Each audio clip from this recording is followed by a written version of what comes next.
Brother made my life hell, then got my wife pregnant. Now he wants my help after our parents disowned him and left me their $2 million inheritance. My younger brother, David, has always harbored a deep-seated resentment towards me. If you think it stemmed from jealousy, you'd be wrong. He was the favored child, not me. There was no reason for him to be envious. To give you some context, our mother always indulged David. He was the golden child of our family. She cooked his meals, did his laundry, and even asked me to help him with his schoolwork. I was expected to assist him simply because we were family, but I never received the same consideration. I accepted this, as I was quite independent. Perhaps it was partly my fault for always meeting his needs without expecting anything in return. He never helped me when I needed it, and only approached me when he wanted something. While I was a quiet, introverted kid who enjoyed studying and keeping to myself, he was loud and rough, just like our dad. I also tend to be straightforward and honest, never sugarcoating things. I believe my mother may have developed a negative perception of me because of my straightforwardness. This favoritism made David the family's darling, and I didn't mind it while we were growing up. However, problems began when he started bullying and mocking me for being different from him. He would tease me about my height and the fact that I wore glasses. He would sneak into my room, read my diary, and then complain to my mom about what I had written. When I yelled at him and complained to our parents about him invading my privacy, they would laugh it off, saying it wasn't a big deal. He did more awful things, like nearly breaking my glasses and putting nasty things in my food. He even once put little stones in my cereal, but luckily, I found them before they could damage my teeth. When I told my mom, she dismissed it, saying this is how brothers bond. Whenever we fought, David would zero in on my insecurities to insult me. We went to the same school, so he knew I was being bullied by a few kids. Instead of supporting me, he sided with the bullies, calling me names like ugly loser or hairy monkey, and encouraging them to physically harm me, saying I was just a big failure. Another time, during a fight over something trivial that I can't even remember, he told me to kill myself. While I could easily brush off most insults, that one really hurt because I was struggling with my mental health at the time. I'm doing better now, but it was devastating to hear that my own brother wanted me dead. Since Dad was often at work and Mom didn't seem to care much, she even scolded me once, claiming it was my fault for irritating him. Things progressively worsened. During high school, there was a shocking incident when David attempted to set my hair on fire, and unbelievably, our mother defended him, claiming he was merely playing. Seriously, who behaves like that? Thankfully, my dad eventually sided with me and pointed out the gravity of the situation. He even threatened to call the police on David. This moment was a real eye-opener for my brother, as he had never faced any consequences for his actions before. He was genuinely stunned, and my dad made it clear that enough was enough and that David needed to start respecting his older brother. Later, Dad came into my room to talk. I never expected his support because he always told David how similar they were, which was true. Dad admitted that he had waited for years, hoping David would mature, but he was slowly realizing that David was becoming a big bully. Hearing this from my dad was incredibly validating, and I almost broke down in tears. I confessed everything David had done to me over the years and even mentioned the bullying at school. My dad was shocked at how much I had endured. The next day, he spoke to the principal to ensure the bullies were warned about severe consequences if they continued. Later that evening, Dad enrolled me in MMA at our local gym, telling me I needed to man up and stand up to bullies in my life. I admit that a nerdy kid like me trying to learn to fight might have seemed laughable, but I was very focused. I managed my time well to balance my studies and daily workouts, and the MMA classes completely changed my life and physique. One day, David was up to his antics again. He stole my pocket money, which we received for helping with chores. I had been saving it for a while. David sneaked into my room and took it. I caught him just as he was about to cycle off with his friends. I demanded he return my money, but David mocked me, saying all I could do was run to Daddy for help. I don't know what came over me, but I punched him in the face.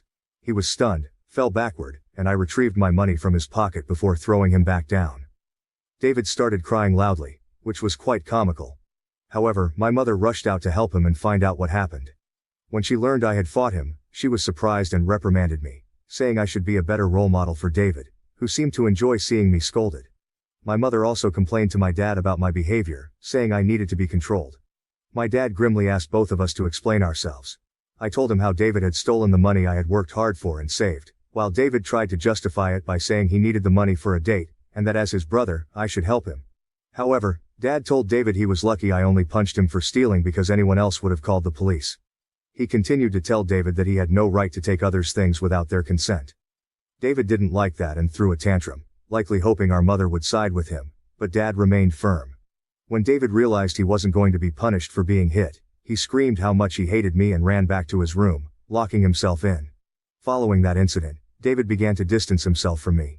He had finally understood that he couldn't bully me anymore, and that even Dad had stopped supporting his antics. For the first time in a long while, I felt like we were equals. Though he could no longer physically harm me, he resorted to verbal insults when our parents weren't around. His behavior worsened with age, becoming angrier and more short-tempered each year. When I approached him with a question, he would ignore me and walk away, muttering insults like nerd or loser under his breath. If he needed to communicate something, he would relay it through our mother instead of speaking to me directly. When I questioned her about why David couldn't just talk to me, she would urge me to be more understanding. I couldn't tell if it was just puberty or genuine hatred. Over time, dealing with his comments became unbearable, and I longed to move out and get away from him. I repeatedly asked my mother to mediate a sit-down conversation for us to resolve our issues, but she always refused, saying she didn't want to get involved. When I asked her opinion on why David treated me this way, she would brush off the question. Eventually, I left for my dream university, having earned a scholarship as a top student. My dad threw a party for me, and even my mom seemed proud. However, David remained aloof and distant, barely acknowledging my achievements. The day I left for university was a mix of excitement for the future and relief to escape the toxic home environment. The first few months at university were liberating. I made new friends, enjoyed my classes, and started to build a life separate from the oppressive atmosphere of my childhood. The constant fear of David's verbal attacks lifted, giving me a newfound sense of peace. During my second year, I met my wife Karen at a frat party through a friend, and we immediately clicked. Coming from a religious background, having kids outside of marriage was frowned upon. However, when we discovered she was pregnant in our final year, we decided to marry right after graduation. Our wedding was a small but joyful ceremony. Our parents were happy for us, and we enjoyed the celebration. At that moment, I believed Karen was the love of my life. I had always envisioned a monogamous relationship, one woman to come home to and share my life with. Despite other women showing interest over the years, I never pursued anything because I was genuinely content in my marriage. Karen was my dream girl, and I never wanted to hurt her. However, I later uncovered 2 incidents of infidelity in our marriage. One was an intermittent affair with her married co-worker that spanned several years, and the other was a brief fling with an ex-boyfriend during a visit to her family. Some might think I was naive, and looking back, I can't completely disagree. Each time we separated for a while, I chose to forgive my wife. I didn't want to raise our child in a broken home and believed we could overcome these obstacles. The affair with her co-worker happened when we were young, and I attributed it to youthful mistakes and poor judgment. For a period, things seemed to get better. Although I could never fully trust her again, I did my best to set aside my doubts, knowing that if I chose to forgive, I had to genuinely work toward a fresh start. It's been 4 years since her second betrayal, and I felt confident in my decision to give her another chance. Karen seemed to have changed, and we were genuinely happy, planning our family's future. However, 3 months ago, my world was shattered once more when she revealed that she had been having a long-term affair and suggested that our son might not be mine. Her words struck me like a ton of bricks. A mix of shock, betrayal, and disbelief overwhelmed me. I struggled to comprehend the enormity of her confession. In a daze, I managed to ask why she had kept such a significant secret and how she could have done something so devastating. Her reaction was cold and indifferent, as if she were detached from the pain she caused. Her vague responses left me with more questions than answers. It was a surreal and painful moment, confronting the shattered trust and uncertainty about my own family. I continued to press Karen for the truth because I felt I deserved to know the father of the child I had been raising since birth. Ultimately, she admitted it was David. My eyes widened in shock as I asked Karen what she meant. She explained that she and David had become friends when I introduced her to my family, and she stayed with us from Thanksgiving until New Year's. David, usually cold to me, was warm and polite towards her, which made me glad because I didn't want Karen to feel unwelcome. Karen wanted to be accepted into my family, so she spent significant time with my mom whenever possible. She noticed the rift between David and me and questioned me about it. I opened up about our strained relationship and explained that we might never repair it due to his unresolved feelings. Karen understood but started including David in our outings, hoping it would help us bond. Whenever we planned to watch a movie, she invited David, and we watched whatever he chose. During this time, David and I exchanged a few words, which was an improvement compared to his usual silent treatment. I remember Karen and David hanging out and playing video games together, but I never thought much of it. Karen told me that one day, David opened up to her about his struggles and a recent breakup. Feeling vulnerable, he struck up a friendship with her. She mentioned that he would harmlessly flirt with her when I wasn't around, and eventually, things escalated beyond her control. The vision of my wife and brother sleeping together made me feel sick. Karen confessed that she felt guilty afterward and left him, which matched her abrupt decision to go home instead of spending New Year's with me. Although I tried to convince her to stay, she was adamant about leaving. When we met back at college after the holidays, she was her usual cheerful self, so I didn't question anything. 2 weeks later, we found out she was pregnant. Karen admitted she didn't know if the child was mine or David's, and with no way to prove it, she chose to stay with me, knowing I was the more dependable brother. This was why we got married. My world felt like it was crashing down. The son I loved might not even be mine.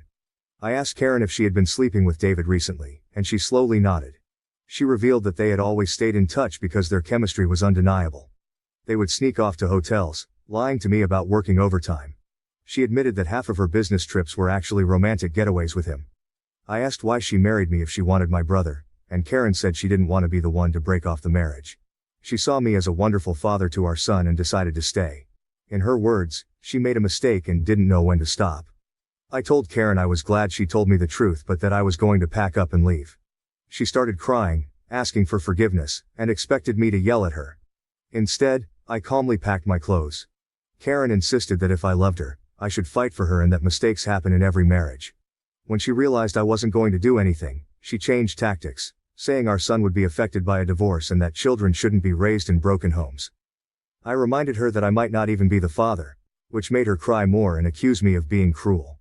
It seemed like she believed nothing could make me want to leave the marriage. Perhaps it was partly my fault for letting things slide in the past. While I did love her, it felt more like it stemmed from thinking we had a son together and had been together since college. Karen kept insisting it wasn't too late to fix things, but I struggled to believe her and had no patience left. Trust was a major issue, and her words felt hollow. Even if I forgave her, I could never forget she slept with my brother. I've always believed in forgiving mistakes because we're all flawed, but this was beyond acceptable limits. I left her crying on the doorstep and checked into a hotel. The next day, I went straight to my parents and revealed everything about my wife's affair with David, explaining how they had been secretly sleeping together for years. The shock on their faces was undeniable. True to her nature, my mother initially tried to defend David, insisting that her boy could never do such a thing to his own brother. Determined to expose the truth, I asked my parents to remain silent and let me call David in front of them. I instructed them to stay quiet so I could catch David off guard, making him believe it was a private conversation. When David answered the phone, I confronted him about the affair. At first he vehemently denied it, refusing to accept any responsibility. However, when I told him that Karen had admitted to everything, he started blaming her, calling her characterless. He claimed it wasn't his fault if women were attracted to him and that he was the better-looking brother. I told him firmly that I would expose him to everyone. When David mocked me, saying no one would believe me because he was the golden child, I scoffed at his arrogance and thanked him for confirming the truth, knowing our parents had heard everything. David went quiet and then spluttered, trying to explain himself and salvage his image. My mother, still in shock, demanded an explanation from David. He stuttered through a feeble attempt to justify his actions, blaming everyone else but himself and desperately trying to shift the blame onto Karen. I could see my mother, who had once been protective of her favored son, now felt a mix of disappointment and anger. In that charged moment, I felt a strange sense of vindication. For years, I had endured David's torment. Now, the truth was out, and the roles were reversed. It was David who stood exposed, his actions laid bare for everyone to see. As David's words faltered, my father, usually reserved in his expressions, couldn't contain his disappointment. He asked me to pass him the phone and began to speak to David. David, my father began, his voice laden with disappointment. What you've done isn't just a betrayal of your brother, but a betrayal of this family. You slept with your brother's wife and continued the affair even after they were married. Your actions have severe consequences and have irreversibly shattered the trust we had in you. I raised both of you to value family, loyalty, and decency. What you've shown today defies everything I've tried to teach you. He paused, letting the weight of his words sink into David's conscience. Your disregard for your brother's feelings and the lack of respect for his marriage are unacceptable. You've not only hurt him but also torn apart the bonds that hold our family together. Your mother and I are partly to blame for what you've become, but we will no longer tolerate this behavior. From today, you're cut off from the college funds I set up for you. You'll have to figure out how to pay your university fees on your own. I will also stop funding your lifestyle. Do you think it makes you more of a man to sleep with married women? Let's see how you manage without my money. Throughout this, I maintained a composed demeanor. Although I initially wanted to scream at David, watching my dad punish him was the ultimate vindication. I had exposed his true nature, and it was clear he had underestimated the consequences. My mother, despite David's persistent protests, continued to justify him, but my father swiftly ended the call, shutting down David's attempts to explain away his actions. Afterward, my mom approached me and hugged me. It had been a long time since we shared such a moment, but in that embrace, there was an unspoken understanding and support amid the family turmoil. She apologized for not believing me all this time. My 14-year-old self could never have imagined this moment, being vindicated and embraced by my mother. Following this, my dad helped me find a good lawyer to divorce Karen. She and her lawyer tried to fight dirty, asking for alimony since I earned more than her. But her affair played heavily in my favor. We also conducted a paternity test, and it was confirmed that David was indeed the father of the child. The news was incredibly painful, even worse than discovering Karen's infidelity. I was furious that the son I had loved and raised wasn't mine. However, I decided to stay strong. Karen begged me to continue visiting my son, arguing he shouldn't be punished for the situation, but I couldn't bear to see him. He reminded me too much of David, and I hated it. After my divorce was finalized, I felt a sense of freedom wash over me as I moved into my own bachelor pad. It felt surreal to live alone since I had married so young and never really had the chance to experience independence. However, my naturally independent nature allowed me to quickly adapt to my new lifestyle, and I thoroughly enjoyed it. 2 weeks ago, my dad called to tell me he was considering changing his will because he didn't want to leave anything to David. My dad is incredibly stubborn, and once he decided to cut David out of his life, he stuck to it. David tried reaching out to our parents and even showed up at their doorstep, begging for forgiveness, but they refused to let him in. Even my mother, who usually gave in to David's tantrums, seemed done with him, though it must have been hardest for her. David never texted me to apologize for what he had done, showing he didn't regret his actions. He was just upset about being cut off from our parents. Dad told me he planned to leave everything to me, ensuring David wouldn't contest it later. He would leave David only $1. My eyes widened in shock as my dad had worked hard his entire life. Including his assets, retirement fund, and life insurance, the total came to nearly $2 million. The only condition in his will was that if my dad passed away before my mom, she would continue living in their house, even though ownership would transfer to me. I didn't mind this, as I wanted to care for my mom in her final days. Somehow, David found out about this, and, unable to reach our parents, called me yesterday, trying to make amends. He explained how he was struggling with college and that after Karen discovered the paternity of the child, she had been pestering him for child support. He said he had no money and was looking for part-time jobs but couldn't find anything. He begged me to talk to our family to start fresh since he really needed my help. I laughed in his face and told him I was done with him. I reminded him that he should have thought about the consequences before sleeping with my wife and getting her pregnant. David argued that I was being unfair and that Karen was also to blame, to which I agreed. I reminded him that I had divorced her, making her his responsibility now. He shouldn't be calling me to complain about her or the child since these were the consequences of his own actions. David started to raise his voice, but I interrupted, reminding him that he was no longer the favored child in the family but the black sheep who had slept with his own brother's wife. At that moment, David began to cry, telling me how everyone, including our grandparents and relatives, had turned against him. While this was true, it was no longer my concern. I told him we were done and that he should never call me again since I no longer considered him my brother. Since then, I've replayed the conversation in my mind. Despite my hatred for my brother, I had never heard him cry, at least not since we were kids. I won't lie. It did hurt me a bit to see him so helpless. So, I guess I'm here to ask if I should talk to our parents about him or if I would be an asshole if I don't. Update 1. Hi everyone, many of you have been asking why I am no longer in contact with my son Henry, and some have even called me cruel. I need to explain that I am not comfortable raising another man's child. This isn't a stepson situation. I was led to believe Henry was my son, only to later discover he is actually my brother David's son. Naturally, this revelation hurt deeply, and I cried over it for days. The main reason I don't want any contact with Henry is that I no longer want Karen in my life. If I remain connected to her child, she will find a way to re-enter my life, and I need my space. You may think I'm cruel or selfish, but I can't see him ever again, at least not for a very long time. Update 2. Most of you correctly guessed that it was my mother who informed David about my dad changing his will, leading David to call me as a last resort to fix things. I confronted her in front of my dad, and she broke down, saying I had punished David enough and that he had learned his lesson. My dad firmly told my mother that if she believed what David did was forgivable, then he could no longer stay married to her because he could never forgive such a betrayal. This threat silenced my mother. My dad made it clear that if she ever talked with David again and we found out, she could pack her bags and leave. As I mentioned, my dad is very stubborn. Hopefully my mother will learn from her mistakes. Update 3. Reddit. It's been 5 months since my last update. My relationship with my parents has improved over the past few months.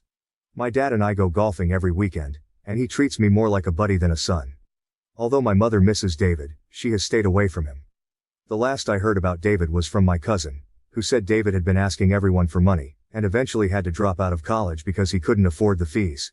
He and Karen are living together, and he has a part-time job as a mechanic. Apparently they are raising Henry together, which is a good thing, I guess. I never discuss David with my parents, and they don't bring him up either.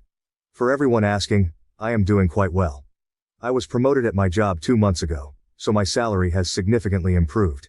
I haven't been dating anyone as I feel I still need time and space to heal.